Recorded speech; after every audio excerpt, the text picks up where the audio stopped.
Support for Another Round comes from Squarespace. Start building your own website today at squarespace.com. Enter offer code Another Round at checkout to get 10% off. Squarespace. Build it beautiful.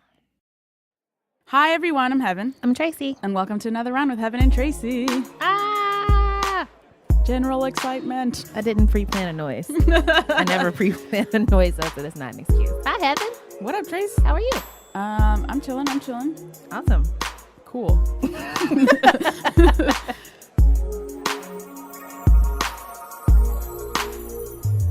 So this week, it's Mental Health Week, and all over BuzzFeed, you can find articles, videos, vines, etc. You know, literally everything. We do it all about mental health. And obviously, we talk about this kind of stuff on our show.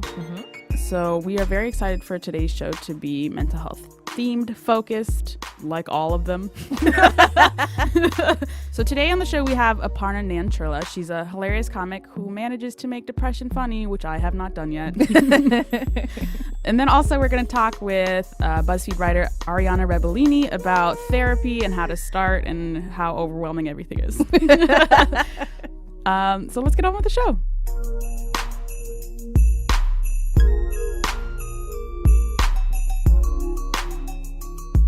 We talk a lot about mental health on the show, but sometimes I feel like there's not enough like practical advice on the internet about how to do this stuff. So me and my fellow senior editor at BuzzFeed, Ariana Rebellini, wrote a little beginner's guide to starting therapy, and we have her here on the show to talk about it. Hey, girl. What up? Hey, thank you so much for having me. Thank you for joining us. Thank you for being an expert. Yeah, expertise from almost a decade of just trial and error. Okay, so finding a therapist is overwhelming, and especially if you need a therapist. Oh, my gosh. So it's like a weird catch-22 where it'll never happen. Right. It's like all of the phone calls you have to make. And before you can even make a phone call, you have to like find the numbers and you have to like go do the Googles. And you're like, you know what? I'm stressed out. I'm going to go lay down and go to sleep, which is what I did for many years. Yes. Same. So what are some practical first steps? How do you even find a therapist? Where do you start? I mean, the internet is a great place to start. If you have health insurance, the nice thing is that you can go to their website and be like, all right, let's knock out all the people who don't take my insurance and start with that, because I don't feel like spending, $300 every 45 minutes that I meet with them. Expensive. Also, if you just search for psychology institutes in your area, your city, it's going to be, people who are still in their training, like former students, and they're really eager, they're young, and usually pretty cheap, which is a good plus. It's like hairstylist in training. Right. It's like a hair school. Oh my gosh, they're it's like a hair eager school for happiness. I mean, it is a matter of trial and error, which is like the most important thing, because it's so easy to feel defeated. Like you go and you're like, oh, that didn't work. I guess I'll stick with it. Or never mind, I'm not going to do this. And so it's important to realize that it's not always going to be immediately good, and you can just keep trying. It's not even an issue of like, oh, I went to this therapist and he's bad. Like maybe you just get bad feelings for him, or you just don't like get along. That's what happened to me with my very first ever therapist. I was like, this dude is a dick. I'm not talking to him anymore. I once had a therapist who I saw 3 times, and then, I mean, I've talked about this, but I have a background in eating disorders, and it came up, and she said, "Oh, you don't look like someone who had an eating disorder." Ma'am. Okay, bye. Thanks. I was like, this is You're a professional. So Right. it's not always going to be great, Yeah. but you just got to keep calling new ones. And another thing that I would like to urge people to remember is that if you go to a therapist, if you go to 2 therapists, maybe even 3 or 4, and like it's not a fit for you, like I would imagine that it would be very easy to be like, well, I'm just fucked up and like unfixable and broken. Like it's important to remember that this is literally how it works. You have to try it out some. And if you don't find a good fit right away, it's not a reflection of you. It's just personality differences. And that's it. So there's a lot of things to be discouraged about in the search for a therapist, but please know that most of them are completely normal. Word. These are normal problems, but very frustrating. Yes. So if you've never been to therapy before, I imagine you might think it's more like you're lying down on someone's couch talking about your day for 45 minutes and paying $1,000. Right. What is therapy actually like? Are there different types? What should people be like looking for in the actual experience? Yeah. Well, usually the first session is going to be longer.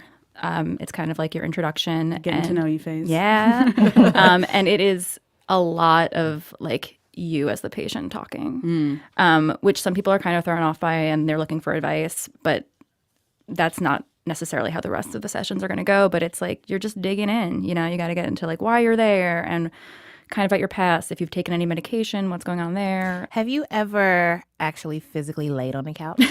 Because I mean, that's the image that we have of like a therapy session, right? Like you're laying on like this fainting couch. One person offered that to me, and I was like, that seems like extra. Yeah. But I actually kind of think I should have done it. Why? My least favorite part of therapy is eye contact. Yes. My least favorite part of most conversations is eye contact. So the lying down part prevents the like eye contact thing, so you can just like close your eyes and talk. Yeah. Or look up and talk. It seems so simple, but that changes a lot for me. Yeah, actually, like a funny little tidbit is the last person I was seeing, she practices kind of like psychoanalytic therapy, which is like we could talk more about. But I had never experienced that. And she had the couch in her room. And I one day was like, what's the deal with the couch? Like, do people use it? Like, do I have to ask to use it? And of course, she was like, that's so interesting. Why do you think you're asking me about the couch? Ma'am, It's like, no, come on, what's the answer? Right. And she said basically that. She was like, it's for if you want to like dive really deeply in, like you're coming multiple times a week and you want to just like not look at me, close your eyes, and it kind of like disengages you from the actual therapist. So you can kind of just like be more in yourself. So the therapist that I ended up like sticking with was this very tiny lady with a very worried face. And so like as I was like sitting and talking to her, like she would like frown her face up, and it wasn't because like she was like alarmed, it's just the way her face was. And so like I would like hop me like, did I say something wrong? Am I awful? Am I terrible? Am I gonna die? She's like, no, ignore me. I'm like, but you're looking at me, like what am I supposed to do? Anyway. No, it's the worst part. Like you're just literally staring at each other, and I'm like looking up at the ceiling. Fiddling my thumb. Yes. And then you're like, oh, are they like thinking that I'm nervous because I'm fiddling? It's God. Yeah. So many. It's like, what do I do with my eyes? With Right. my hands? What do I usually do with my eyes when I'm talking with someone? So feel free to ask for the couch, I guess. Yeah. So you say it's like a shopping period, but what are the things you should actually like be looking for? How do you narrow down your options? How do you know one was good and one was not? It's like a hard thing because I think so much of it is vibe. Like, and just like, do you feel comfortable talking to them? Do you want someone who talks a lot or gives advice? Because I think that's a really big thing. Yeah. Because I get anxious when I'm doing all the talking, and then I'm like, absolutely. I'm like, oh God, they think I'm so self-involved. It's such a ridiculous thing to think in therapy. When you're in therapy.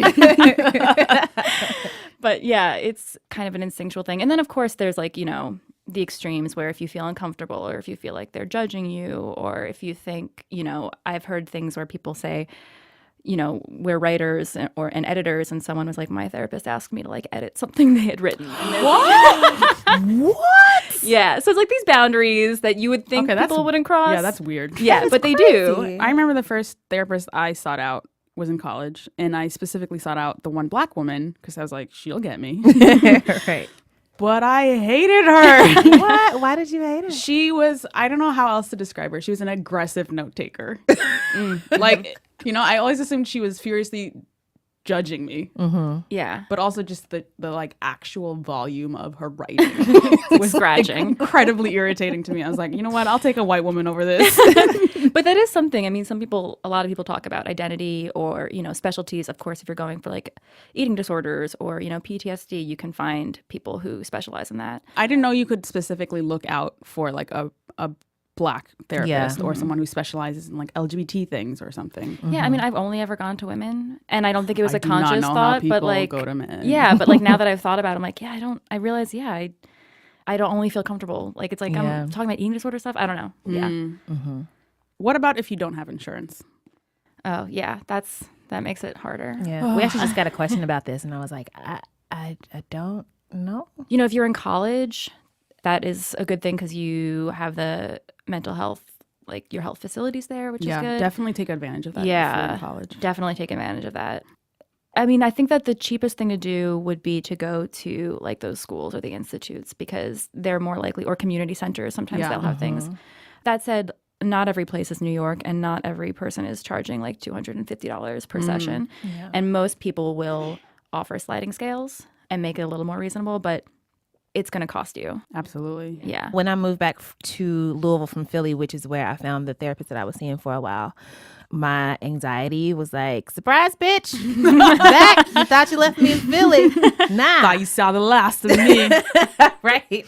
But I didn't have insurance because I didn't have a job, which was one of the reasons that I was like freaking out. And I didn't know what to do. So I went to a women's center. I called them and I was like, listen, I don't know if you guys can help me, but I need someone to talk to. I don't have any money or any insurance. Can you help? And they had me come in and talk to a counselor who was not very helpful, but she was like, I can do some work with you to try to like find somebody else, because there are like a lot of volunteer organizations and stuff that I just didn't know about. And thankfully I found a job and got insurance before we had to like do anything else. But I say all that to say that like that's another thing that you can like look into via Google is like women's centers if you're a woman. Absolutely, Even yeah. if you're not a woman, I'm sure that you Like know they family would, like, centers, women's centers. yeah, absolutely. Anywhere that like specializes in helping out people with low income or Yeah, no insurance. right. They always have resources for how to refer you to mental health things. And also I feel like something that made me very nervous was like, I don't know what to ask for when I call these people. And it's okay to be like, I don't know what I'm asking for. I Yeah. don't know where to start. Can you help? Yeah. So you can also check out Mental Health America, which has a helpful page of resources for finding low-cost options, and Patient Advocate Foundation. And then there's also jedfoundation.org, which is specifically for college and university students. I think my number one piece of advice for someone finding therapy is, one, it will be frustrating and overwhelming. Two, get a buddy. Yeah. The number one thing you can do for a friend who is struggling is help them make the therapy appointment. Yes. It is incredibly, insurmountably hard to make the first call, the first email, whatever it is, the first anything, the first move. And because the logic of whatever they're going through is going to tell them it's them that's failing instead of the mental health system. The best way to be a friend or a supportive person in that moment is like literally take the computer from them and be like, no, I'm going to make you an appointment. My one other piece of advice, though, is do not expect the therapist to solve everything. Yeah. Especially, I think it is frustrating when you're like, all right, everybody keeps telling me I need therapy. This is the one resource I need. And then you have your first experience and it's not great. And then you can just be like, well, therapy's not for me. I can't be solved. Yeah. You're not going to find like one person who's going to be able to solve your life. It's just Yeah. going to be a professional who can help like guide you through some things. Yeah. You'll definitely have to do work.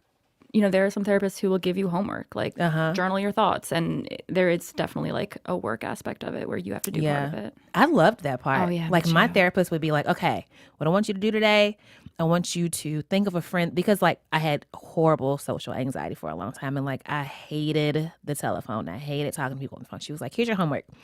Think of a friend that you would like to talk to. Write down 3 questions that you would ask them if you called them. I was like, do I have to call? She was like, nope, just write down the questions.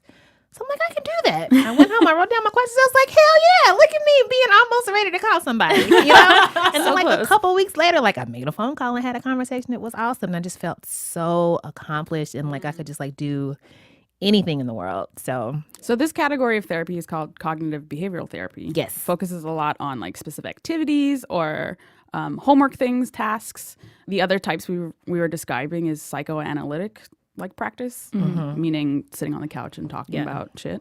And it's okay to ask people, like, can you give me homework? Or I need this to, like, you are paying for this. right. They work for you. They work for you. Yeah. Ask them for work. what you need or, like, what you think would be helpful for you. That's like that was a groundbreaking thing for me to realize, was like, oh, I'm paying for this. Like, I'm not doing them a favor. Like, this is not, like this is something that is a service that I am paying for. Yeah. So what's the deal with medication, with the pills? I am passionately in love with my medicine. Oh my God, same. I started taking an anti-anxiety pill some years ago, and I literally don't recognize myself today versus the person that I was.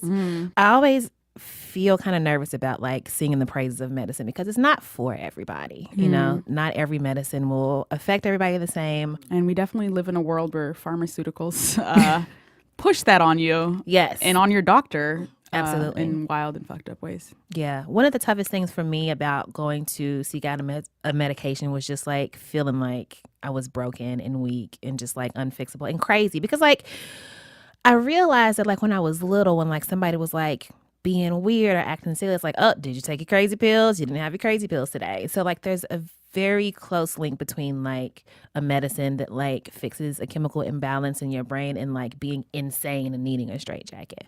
So the hardest thing for me was like somehow overcoming those stigmas and just being like, listen, if I had the flu, I wouldn't try to like pray it away. I would go get some NyQuil or Dayquil or whatever.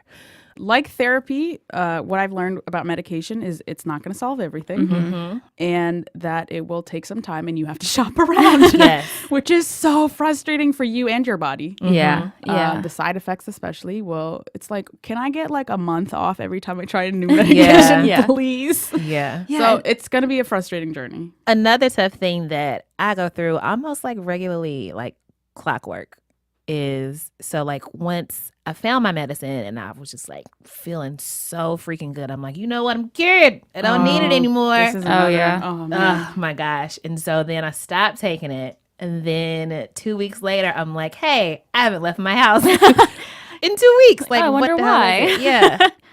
One thing I struggle with is kind of impatience and also this like goal-oriented way of looking at therapy and medication, and that I'm like, okay, I'm going to go to therapy for how long? And then like, how long is it going to take me to be fixed? And like, I'm going to take medication and when do I get off of it?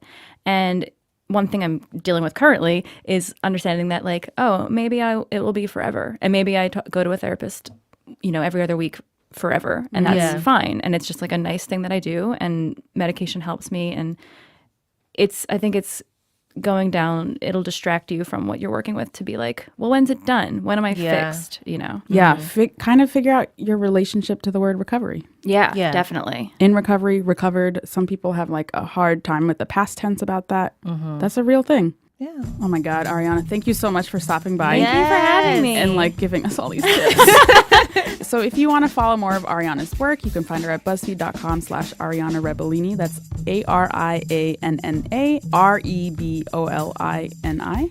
The piece we're referencing is called A Beginner's Guide to Starting Therapy, where we list out all these steps. Another one of my favorite essays of Ariana's is Talking to My Mother About Our Bulimia, a conversation she had with her mom in a very frank and honest way, which I goals. You know what I mean? But it's really moving, and you can follow all her work about mental health and other things that she likes. Harry Styles. Harry Styles. Harry Styles mental health, that's it. And where can the people find you on Twitter?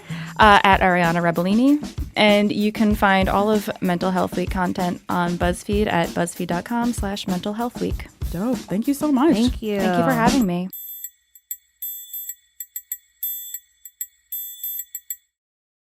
So today we're welcoming the hilarious comedian Aparna Nancherla to the Stewed.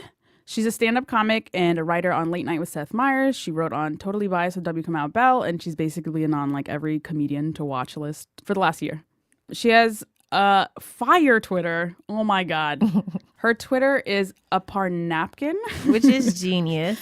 Welcome to another round, Aparna. Yay. Thank you. Yay. What up? What up? What's up? I'm happy to be here. We're so happy to have you. So we like to start every show by asking everyone, what do you do and why? Oh, that's a good question. So I would say what I do is I'm a comedian. So I muse about the world and try to make it funny. And why? I think because honestly, I feel like the way I see things is just how I see things. And I only learned like when I was older that it was like in a funny way. So you were slaying and you didn't even know it. I didn't even know. I didn't have an audience. I didn't have an audience yet. You often start with a joke about how you're surprised you're a comedian too. What do you mean by that? I'm like a small Indian American woman, and there's like not a lot of us in comedy yet. You right? Yet? Yet. Sometimes like when I get on stage, I like don't look like what people expect to see. At least when I was starting out, I would say more. So I think I just wanted to address that sort of weird unstated confusion in the audience so I could like move on to what I actually wanted to talk about rather than because sometimes if you don't address it, they're just like, when's she gonna start talking about the things I noticed about her right away? And then it's kind of a way to me like, yeah, I know, but now I want to talk about something else. Word. Yeah. That's such a useful like intro to yourself. Yeah, without having to like really be Like, all right, let's wrap this up. Yeah. It's kind of like the way that Eminem in 8 What? Mile I know. I'm like, would what? start his raps. Are like, yeah, I'm white. Get it out the way. I'm still gonna rap. That is true. Blah blah blah. It's You were Eminem in this situation. You are. And I feel like he Eminem. stopped doing it later. It's more like when you start, Yeah, when you you're have like to sort of just establishing address yourself. it. Yeah, that's true. Yeah. All right, so let's back up a little. You grew up in the DMV area. I did. The suburbs Not of everyone knows DC. that I it's am also called that. a person who lived there. Ah. What was your your relationship to your Indian identity? I think it was like what is common in a lot of immigrant children, which is that you feel a little bit like pulled in two directions, and you sometimes had to like decide where the line was. Like I feel like some kids were very comfortable like being like, I'm gonna perform this like cultural thing at my school, and then other people it was like two identities, very separate, no overlap. And I feel like that was more me until like high school, and then I felt like more comfortable sort of blending in different environments. When did you realize that people thought you were funny? See, I feel like it was like when I was in high school was when I sort of like became like sort of embraced that part of my personality where I would like joke around with people, and then they would be like, oh, you're like kind of like you see the world in a funny way. What did you joke about?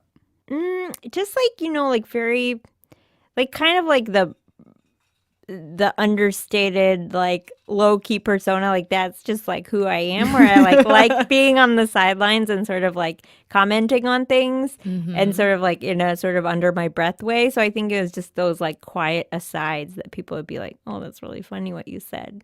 But it was like at first they had to hear them for them to be like, that was funny. So it was like a gradual process. But growing up, like before that, I was like very shy and stuff, and I would just like write in journals. So it was all very self-contained. Yeah. How would you describe your comedy? When you're starting out, especially, like, what did you think was your voice? What did you think you brought? Someone told me when I first started stand-up, they were like, oh, that's interesting. Like you do stand-up like someone who's never seen stand-up before, which like sounds like a backhanded compliment, but they meant it in like a very genuine way where they're just like, you really have your own take on it. Like you kind of just do it in your own way. This isn't easy for me to say, but I do have some white friends. It happens. It's kind of unavoidable in this economy. Sometimes I'll make a mistake, though. When one of my white friends apologizes to me, I'll assume it's for imperialism on some level. I know, it's totally my issue. But it does lead to some weird situations. Like recently, one of these so-called friends returned a DVD to me late. And she was like, hey, Aparna, here's your copy of Hotel for Dogs. Sorry about the delay. And then I was just like, and?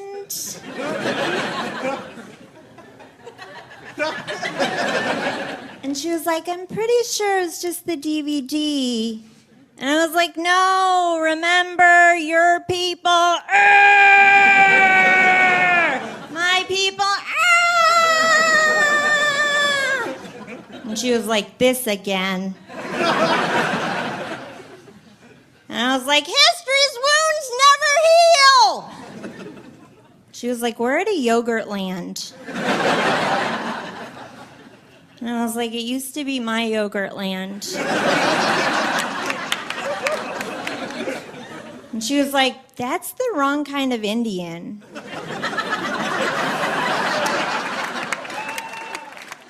I mean, part of it was true in that, like, I didn't grow up watching a lot of comedy, so I was sort of just doing what I thought stand-up was.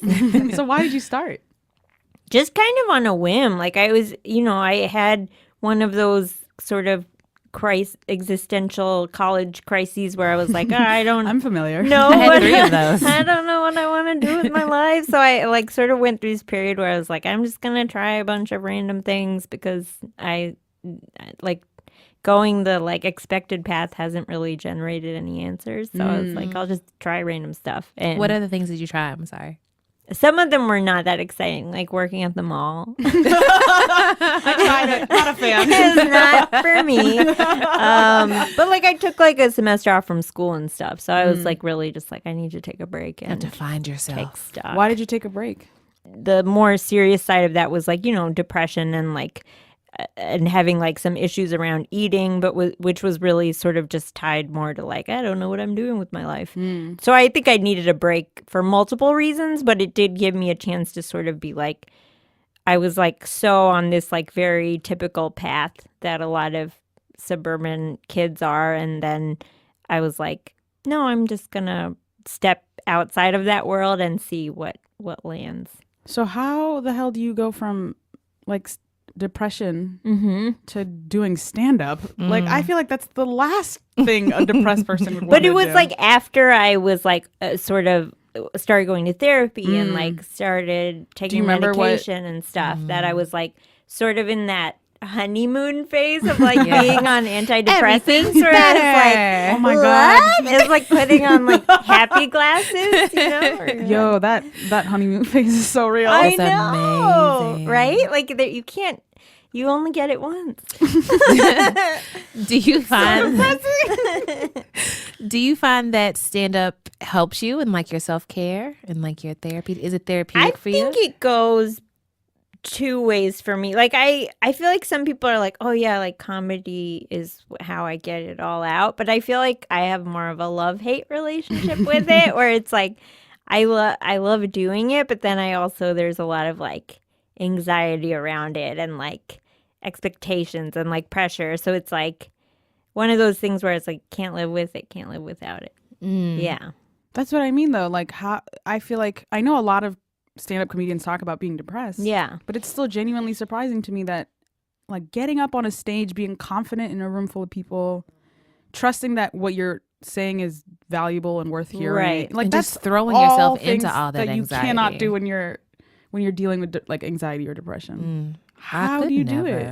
I think it's I mean I also hear other performers like I feel like actors too will be like they struggle with that, and I think it is just like that thing of like when you're on stage you're kind of like you kind of step a little bit outside of yourself. I think with stand up it's harder to see that because it feels like the person is essentially just themselves, but you're still like in this very controlled environment. And I think for me as like a person who's generally anxious around people, like I actually find stand-up a little bit more easy to navigate because you're in such a more controlled position than like Yeah, if you're that's at true. a party or something. Yeah. Yeah. One of the things that really strikes me about your comedy, the first time I saw you perform, you were opening for Rob Delaney. Oh, that was the first time? That's so Yeah. funny. It was at Caroline's Yeah. in New York. I was just like, oh my God, she makes jokes about depression. Love it. How do you make depression funny? I don't know. I think for me, a big influence in that was like someone like Maria Bamford, where she's like so open about her struggles with like mental illness and everything around that it just made it seem like, oh, well, then anyone should be able to talk about it. Like she's been through so much and she's able to make it funny. Like I can talk about just like, I don't know, my Wednesday slump. You tweeted, wherever my depression is right now, I hope it's happy. Your Twitter is amazing. It is so Also, amazing. There should be a bouncer for thoughts for your brain. Affirmations drink free. I love that so much. I forgot about that Your one. tweets are fire. They're so good. Also, another one. I'm sorry, I'm just reading your tweets to Just you. read the entire timeline. Isn't therapy just a podcast off the record? Oh, but it is. That's so fire, though. Those would be the most amazing Bars. Can I just carry you guys around in my pocket? You Yes. can tell Two me I'm hype fired. women. Oh, Yo, you heard about her though? Tweets are fire. Tweets are fire. That's crazy.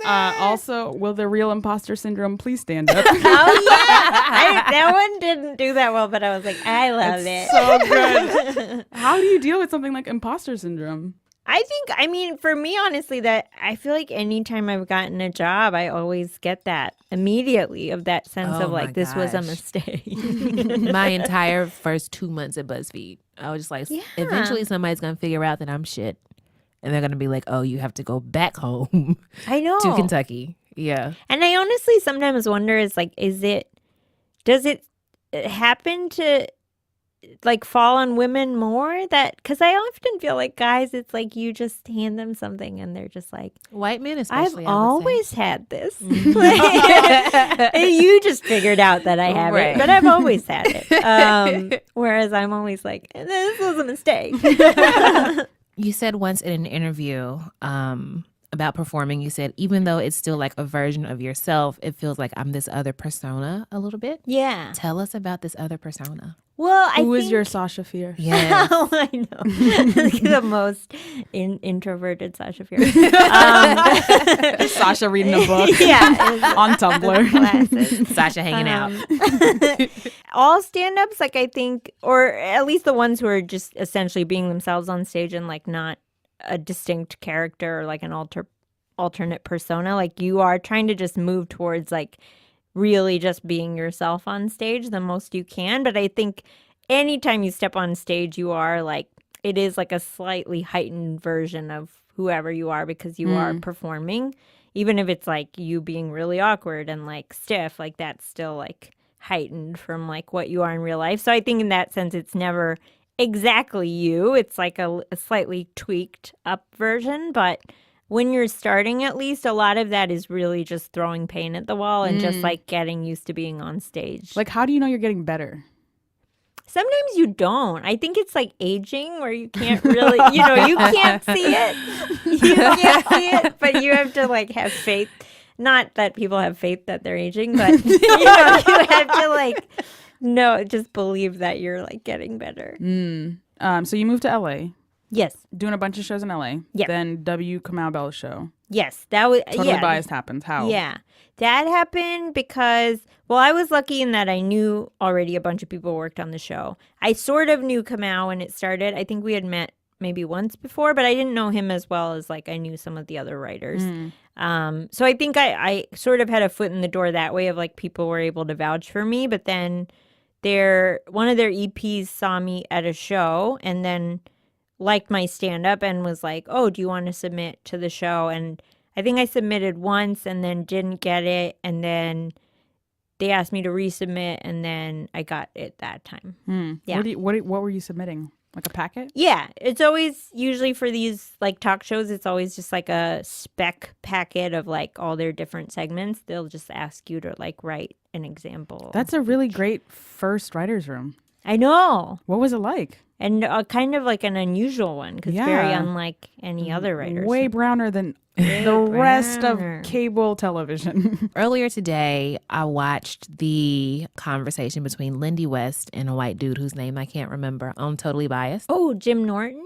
Jim Norton. Yes. There you go. There you go. It was amazing. What was it was about? fantastic. So the conversation they were having it was about rape jokes. And Lindy West, who at the time wrote for Jezebel, is basically like, stop telling rape jokes. It's pretty fucked up. And Jim Norton's position was basically like, well, it's comedy. You can't really censor what a comic does. It's art, et cetera, et cetera. It was a really, really interesting and compelling interview.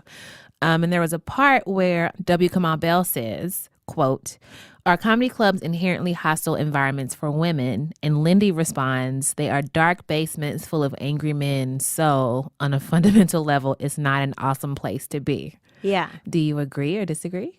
I have had that experience, but I also have sort of carved out a career path where I don't perform in comedy clubs as much for that reason.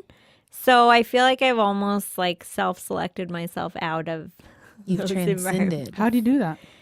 I mean, at first it's hard because you sort of have to just do the gigs that you're offered. But I think, and especially with just like now, there's such a big independent comedy scene outside of those places, like comedy clubs, that it's like easier to be like, oh, well, I can still fill up all my nights with shows and not have to be in these places. And I guess the argument against it would be that clubs offer paid spots and a lot of these other shows are free, and you're not getting paid. And that's legitimate. But I think for me, I'm like, where am I and the audience getting more out of the experience? And I'm like, even if I'm getting paid, if like they're not liking it and I'm not liking it, like who is really benefiting from Right. this? I feel like older comics look down on that because they're like, oh, you didn't have to Yeah, Have I to think work so. the grind. scene. You weren't in the and- trenches yeah, with it's us. like, all right, calm down. But it's also that those clubs had I feel like often have a very specific social ladder of moving up where you just like, at first you're just hanging out there and then you get thrown a spot and then they like you. So then you work your way up. So there's like a very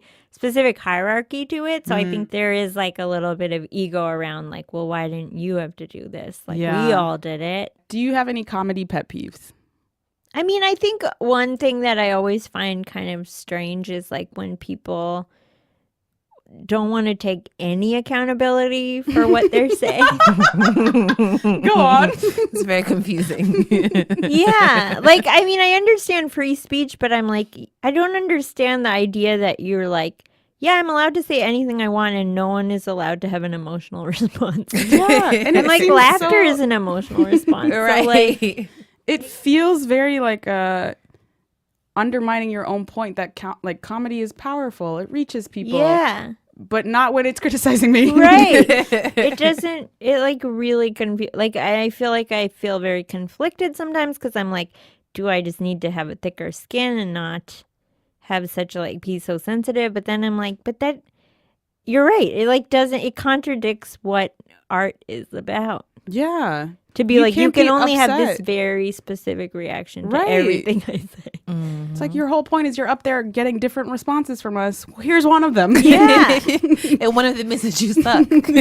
And also then it's that idea, it's like, well, you don't like it, then don't go to comedy club. But then that's kind of why I don't like comedy clubs because I feel like they have that attitude Absolutely. where it's like this frat house mentality that's like, if you can't hack it, get out. And it's like, you just made these I wish you people guys could pay see her faces. $55. You just made these people pay like $55. Like, you can't be like, what's your problem?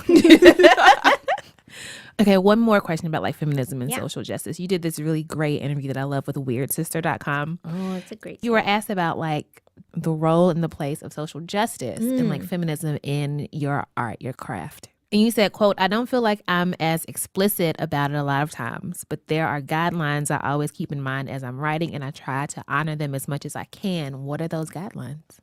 Especially like now writing for a late night show, like sometimes your monologue jokes are just like more, they're written for like, in my case, like Seth Meyers, but it's like a lot of times like a male host. And so they All have times but one, Samantha Bee. I know.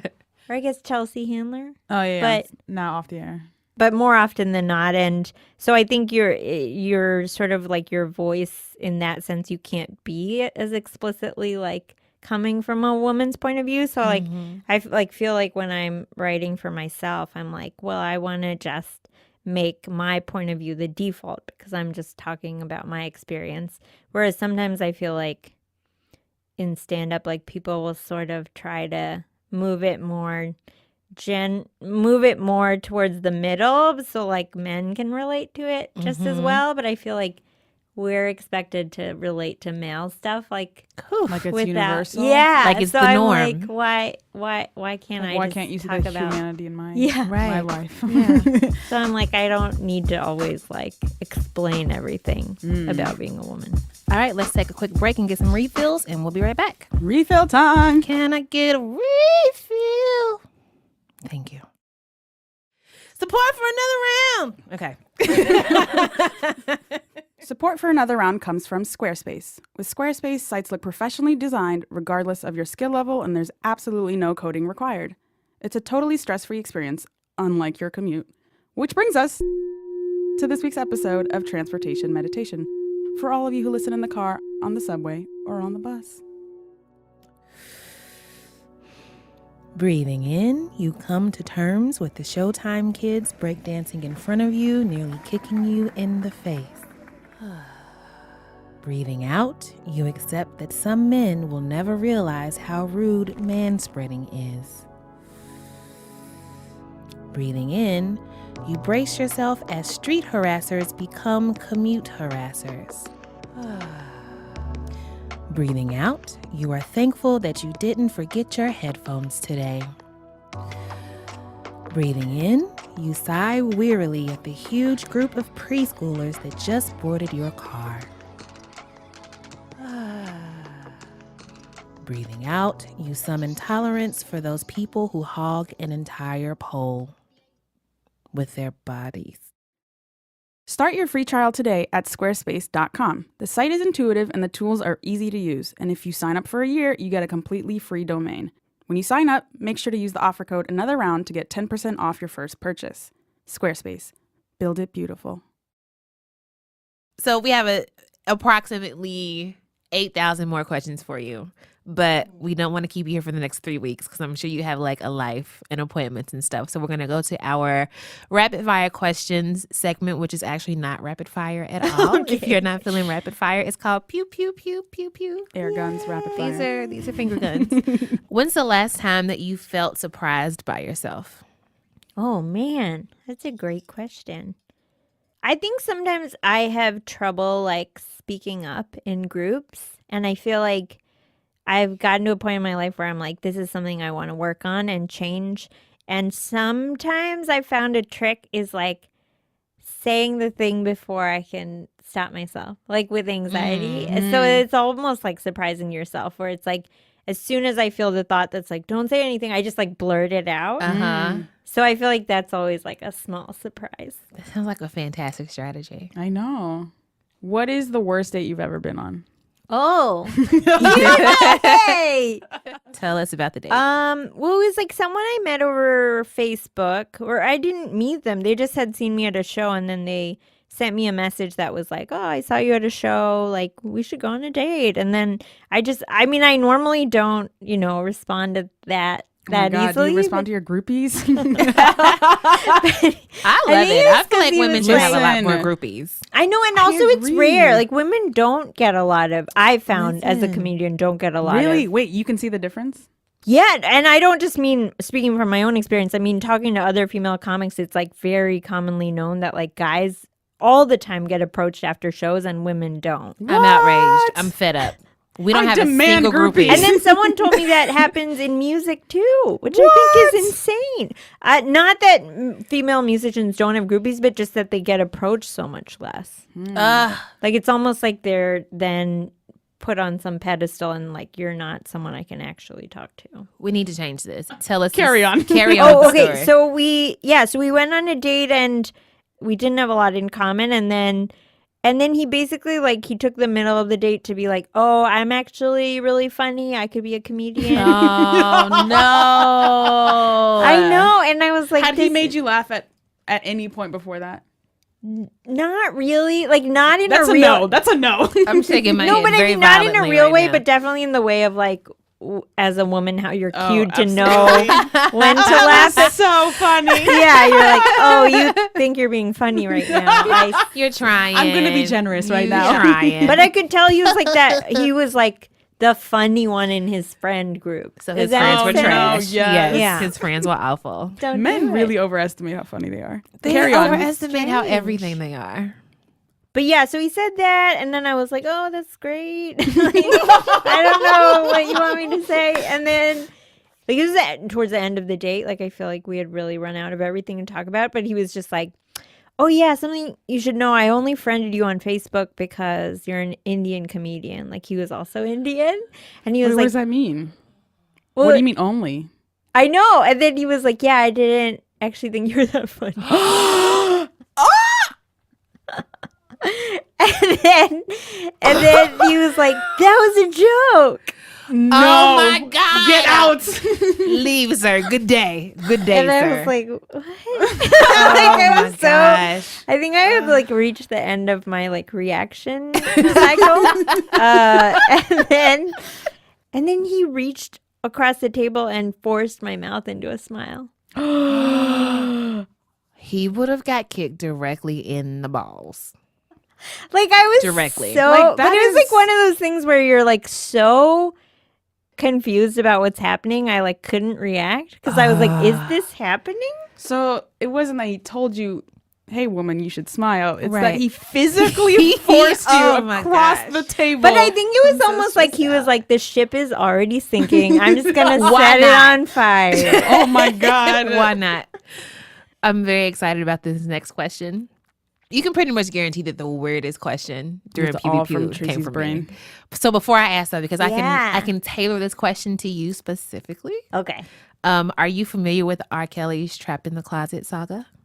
Yes, but I wouldn't say like Well versed. yeah, Okay, not that's fair. fluent in it. That's fair. You get the reference. That's all I need. Okay, That's a healthy amount to be fluent in. it's too much. It's too much. Okay, so would you rather have nipples that moved in large circles whenever you told a lie, or tiny mouths on your fingertips that constantly sang R. Kelly's Oh my Trapped in the Closet? gosh. Take all the time you need. It's a tough question. It's a tough question. Oh my God. Wow.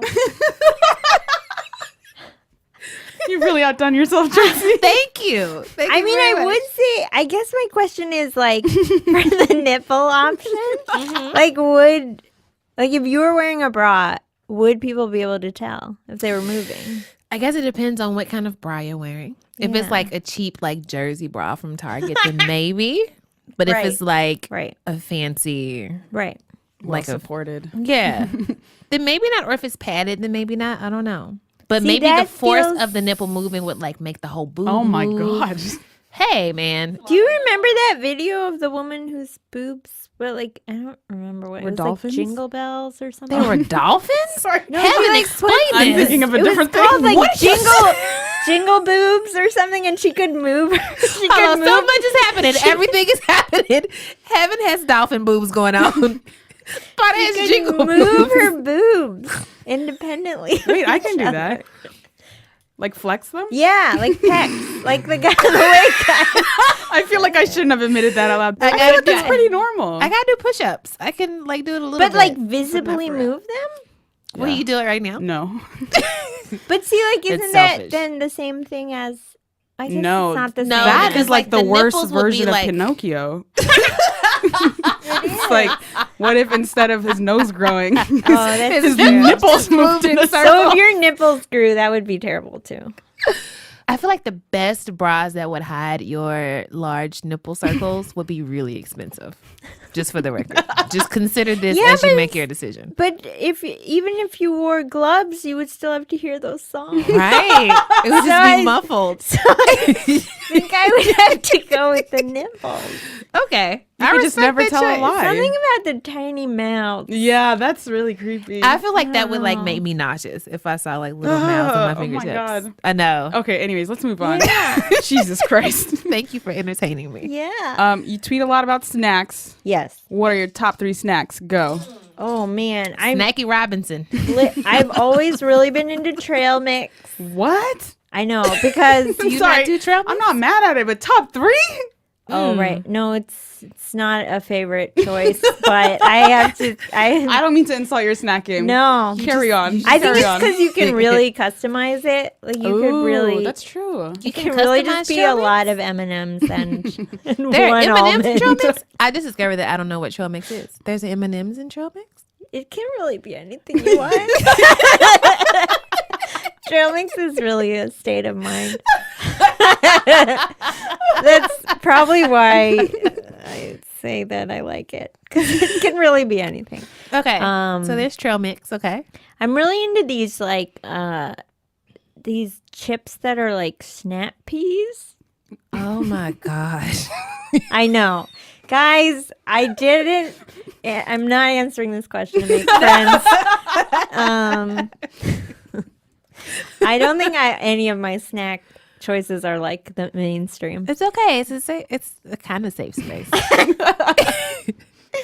And then, what else is a good snack food? I mean, I love a good tortilla chip. Ooh, yes. It's like It's guacamole. the This first is your reasonable thing redemption. you said. You have redeemed yourself. I forgot that. I don't know why I forgot about chips. Thank you so much for chopping it up with us. This is so fun. Where can the people find your work? People can find me on the internet. I have my website is just aparnacomedy.com. It's one word. And then that has links to like my Twitter and everything, but my Twitter handle is aparnapkin. And that Fire tweets. Which is amazing. Fire. but those are the best places. Yes, and you're like in every city, always doing shows. So look out for that. Frequently. And you have a comedy album dropping I do. in January.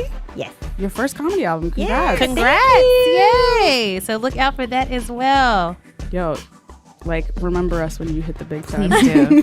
When you hit the bigger time, Yeah, because the you're bigger already time. like, yeah, yes. you're on everyone's radar. It's like next year it's gonna be the year. I feel it. I feel it. Aparna Nancherla.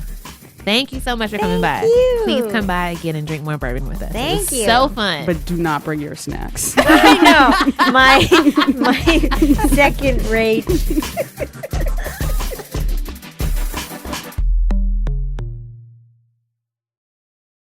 All right, Heben, it's time to buy a round. What are you buying a round for? As you drink your own round. Sorry, I was trying to make the ice clink. Apparently, it's already gone. Rounds. So I am buying a round for Facebook babies. I don't Facebook know babies. how they got a bad rep where people are like, I don't want to see your baby on Facebook. What kind of life are you leading? Why do you not like joy? That is my whole argument. No, I'm just like, I've been like slowly but surely unfriending a lot of people on Facebook just because I'm at a point in my life where I'm like, why am I voluntarily doing things I don't like? You know, Right. a little basic reflection. And the way I've been slowly doing it is like on when it says birthdays. You want to follow people on their birthdays? But it's so helpful because it's like if I won't even extend you a basic greeting Right. on the day of your Right. birth over this social media web Then why situation, Then why are we even friends? then why are we doing this? Yeah. It's not That's like I smart. hate them. It's just Right. like we're just not cool. Mm-hmm. We don't check it on each other's lives. I respect that. So I've been slowly just filtering it out, and I've seen more and more babies, and I'm loving it. Aw. I'm living it up. So you mean just like friends who have babies and they put pictures up of Yeah, them? apparently and people not don't like like babies that. with their own Facebook pages. No, Okay. Two very different situations. That's a lot. Yeah, I don't mind I don't really pay much attention to Facebook babies, I don't think. Why? Well, that's because I'm Facebook friends with a lot of people that I don't have like an investment in. And I'm just like, Yeah, it's like why it's a you want baby. updates on a like you're strangers now. Yeah. Why would you want updates on a stranger's baby? It means nothing to you. Anyways, I want to give a shout out to moms on Facebook and people Yay. sharing pictures of their babies. Facebook babies. Yes, excellent sitcom idea. I love it already. Facebook babies. It's just like the Social Network, but with babies. Yo, that'd be the I would best watch movie. this. I'm into it. I'm into it. Aaron Sorkin hit me up. So who you buying around for, Tracy? I'm so excited to buy this round for the author and illustrator of a webcomic called Poorly Drawn Lines. Ooh. So the author and illustrator's name is Reza Farazmand, and I first found it on Tumblr when I was just like scrolling one night instead of doing whatever adult responsibility I was actually supposed to be tuning into. Tumblr's great for that. Tumblr is fantastic, but the comic is so great because it's so weird. Like there's like a bear named Ernesto who like lives in outer space. There's just like a duck and a cat, and like everything is like sentient, talking, like trees and animals and stuff. And it's really hard to share comics via audio, but I'm gonna try. So here are 3 comics that I think really capture like the general essence of like the entire comic. So this particular comic, I'm already laughing. It starts with a panel that says, "Not all birds sing," and it's just a picture of a bird. Next panel says, "Some prefer to listen," and then the bird is like, "Listen to another bird sing."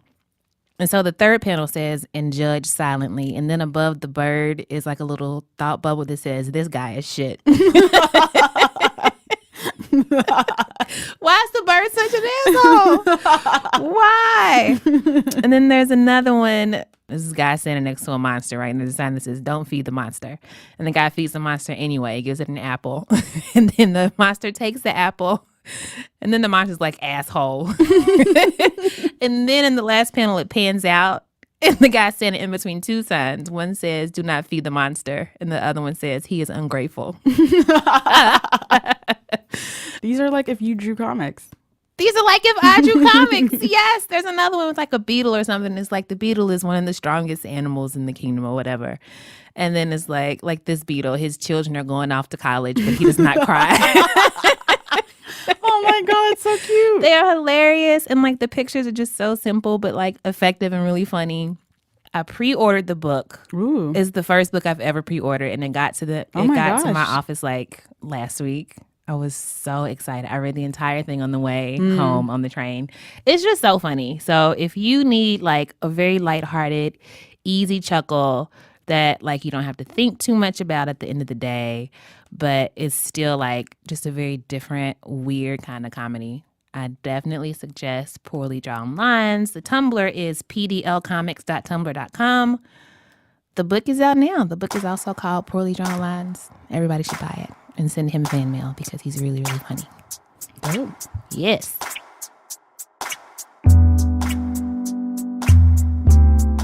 Somehow we have done it again.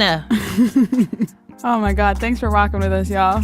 Oh my gosh. Shout out to Aparna for coming through. Yes, hilarious times. Very funny lady. Check her out on Twitter and stuff. Thank you again to our friend and co-worker, Ariana Rebellini, for stopping by and talking with us about therapy and how to do it, how to therapy. Thank you very much. And as a reminder, you can check out all of BuzzFeed's Mental Health Week coverage at buzzfeed.com/mentalhealthweek. Shout out to the Pod Squad. Le Pod Squad in Francais. Oh my God, what is wrong with you? I'm speaking French. What was that? French. Don't be mad at me because I Oh took my God. half a This semester. podcast was produced by Eleanor Kagan. Yay! Editorial oversight from Jenna Weiss-Berman. Yay! And production help from Julia Furlan and Meg Kramer. Ah! And the crowd goes wild. Oh my God, I can't believe it's Julia and Meg. Exactly what the crowd is saying right now. Shout out to Paul at Argo Studios. Yay, Paul. Paul Ruest, Lots excuse me. of jazz hands. Yes. Antlers. Paul's giving us antlers. Antler jazz hands. Thank you to our in-house musicians, Jean Gray. You can follow her at Jean Greasy. And to Don Will of the Almighty Tanya Morgan. You can follow him on Twitter at Don Will, spelled just like it sounds. I'm not going to spell it this week. Thank you to Optimus Prime. You are my Sorry. Shiro. It's I'm okay. blowing my nose. Even Shiros got to blow their nose. It's okay. Listen, I put my Spanx on one leg at a time, just like everyone else. Oh my gosh, I'm wearing Spanx right now. These are awful contraptions. But the good thing about Spanx is we never have to call them what we used to call them, which is girdle. The worst word perhaps ever in the English language. Girdle sounds like a digestive problem. Like, oh my God, I have a horrible girdle right now. Oh my God. Doesn't it? All right. What were we saying? Twitter. Follow us on Twitter at my Another God, Round. I'm delirious. Find us on Facebook at Another Round. You can email us questions and love mail. Love mail? Love letters. At anotherround at BuzzFeed.com. Rate us on iTunes if you love us. Do some soul searching if you don't, because there's something empty in you. And tell a friend. Yeah, drink some water. Do some stretching. I've been stretching lately. You say that in the same intonation every time. Like it really is lately, but it's been a while now. Right. Take your meds. That too. Get some sleep. Oh my gosh. That's what I'm going to do right after this. Let's go to bed. Let's leave. Bye. Bye.